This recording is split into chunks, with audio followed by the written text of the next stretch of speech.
Assalamualaikum warahmatullahi wabarakatuh. Selamat datang di channel saya. Saya Rezi, ya saya dokter, dan seperti di episode-episode sebelumnya, saya mau berbagi tips dan trik tentang dunia kesehatan, tentang dunia medis, tapi nggak mau yang terlalu ribet, yang simple-simple aja. Tujuannya sih saya ingin menjembatani antara dunia medis dan pasien-pasiennya. Ya karena memang ada suatu batasan atau gap lah di situ yang ya memang sangat sulit sangat sulit dihilangkan karena memang budayanya berbeda, bahasanya apalagi ya. Oke, tapi saya harapkan dengan video-video saya gap itu bisa sedikit-sedikit dihilangkan. Oke, nah episode kali ini saya mau berbagi tips dan trik tentang check up, atau mungkin yang gampang check up itu mungkin orang udah sudah terfix, oh ya, program kesehatan, program pemeriksaan di suatu rumah sakit. Enggak, maksud saya bagaimana Bapak Ibu bisa mengevaluasi. Saya ingin berbagi tentang bagaimana Bapak Ibu bisa tahu, oh kenapa ya dokter ini meriksanya itu, gitu ya. Oke, jadi kita mulai ya. Untuk seseorang bisa tetap sehat, tetap health, tetap beraktivitas normal tanpa terganggu, itu ada organ-organ yang gak boleh rusak. Oke, apa aja? Otak, jantung, paru-paru, ginjal, liver, pankreas. Oke. Tuh. Kalau 6 ini rusak, sudah pasti hidup tidak nyaman. Sehingga alangkah sangat baik kalau mereka dievaluasi secara rutin. Evaluasi secara rutin tujuannya adalah sebagai suatu screening, sehingga apabila ada suatu gangguan dapat diketahui sedini mungkin ya. Dan pemeriksaannya bermacam-macam, nanti kita bahas satu-satu, tapi secara umum semua diawali dengan konsultasi dan tanya jawab, selalu dari situ. Nanti baru secara spesifik ya, itu baru misal untuk otak, kalau perlu kita bisa lakukan CT scan. Mau lebih dalam bisa dilakukan angiografi. Angiografi itu tulang pembuluh darahnya. Mau lebih dalam lagi bisa dilakukan MRI. Kalau perlu EEG.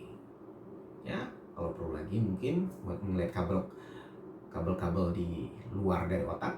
Kan otak itu komputer pusat, terus ada kabel yang jalan ke seluruh tubuh ini. Kalau perlu lagi ya mungkin dengan EMG atau SCP, banyak ya. Kalau perlu kita bisa seperti itu. Tapi untuk evaluasi rutin konsultasi saja.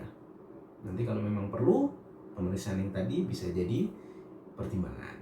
Oke. Kemudian jantung, tetap konsultasi dengan dokternya.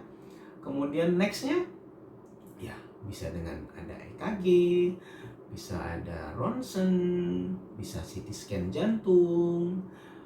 Kalau perlu nanti dilakukan,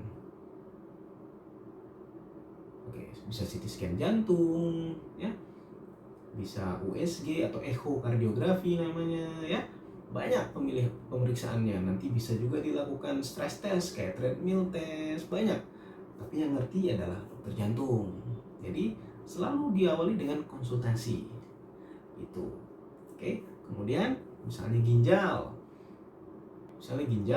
itu saya kasih pemahaman paling sederhana ya, tugasnya memproduksi urin, sehingga kelainannya bisa dari pemeriksaan darah, bisa kita lihat mulai dari pemeriksaan darah, kalau perlu pemeriksaan kencing, kalau perlu kita lakukan USG atau CT scan abdomen, ya seperti itu.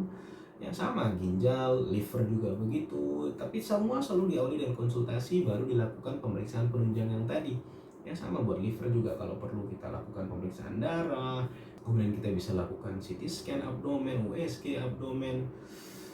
Banyak itu, pemilihannya banyak, dan dokter penyakit dalam yang paling ahli di bidang ini ya. Pankreas juga begitu, dokter penyakit dalam yang paling ahli, kalau perlu dia bisa lakukan pemeriksaan darah, CT scan, USG juga banyak ya. Tapi selalu awali dengan konsultasi. Dan tadi kelewatan paru ya. Paru itu kita ada dokter spesialis paru ya, mereka yang bisa lakukan mungkin dengan ronsen, kalau perlu mereka lakukan CT scan, kalau perlu mereka lakukan spirometri, ya banyak pemilihannya. Kalau perlu biopsi, endoskopi, bronkoskopi, nah itu semua yang ngerti adalah ya dokter spesialis paru. Tapi sekali lagi semua diawali dengan konsultasi, sehingga poinnya adalah nggak ada salahnya loh kalau Bapak Ibu yang semoga masih sehat, konsultasilah rutin dengan dokternya. Ya, bisa dengan dokter umum dulu, bisa langsung juga dengan dokter spesialisnya. Tapi awali dengan konsultasi rutin dan ikuti alurnya, ya. Kalau Bapak Ibu masuk ke ruang praktek dokter, dok saya mau cek darah, dokter. Sering sih saya dapat pasien seperti itu, dan kadang permintaannya nggak sesuai dengan apa yang diinginkan. Sebagai contoh, dok saya sakit kepala nih, minta tolong dong dicek darah saya. Boleh pak, saya bilang boleh aja, tapi kalau nyeri kepala mungkin CT scan lebih tepat pak. Nah jadi biarkan proses konsultasinya berjalan, ya. Dan kemudian seberapa sering sih saya harus evaluasi, seberapa sering sih saya harus konsultasi. Nah ini yang pasien suka agak bingung. Kalau masih muda, di bawah 20 tahun, ya kalau ada keluhan aja, ya nggak harus rutin, kecuali memang atlet yang memang harus, itu lain lagi ceritanya. Tapi kalau orang normal nggak ada problem, di bawah 20 tahun kalau ada keluhan, di bawah 30 tahun kalau ada keluhan, di bawah 40 tahun, tadinya di bawah 40 tahun kalau ada keluhan. Tapi belakangan ini saya dapat pasien umur 30 tahun, tensinya udah 180. Ya dunia sudah berubah ya, sudah banyak yang antara di buku dan kenyataan di lapangan nggak klop. Sehingga kalau ditanya, kalau saran saya, kalau sudah lebih dari 35 tahun nggak ada salahnya setahun sekali Bapak Ibu konsultasi dengan dokter kalau nggak ada keluhan, setiap setahun sekali. Oke, kemudian sama di atas 40 juga masih setahun sekali setidaknya konsultasi. Lakukan pemeriksaan lengkap, tidak harus pemeriksaan laboratorium tapi lengkap, biar dokternya evaluasi dari ujung rambut sampai ujung kaki setahun sekali. Nah apabila sudah lebih dari 50 tahun, ya mungkin nggak ada salahnya setiap 6 bulan, ya. Itu kenapa nggak ada salahnya?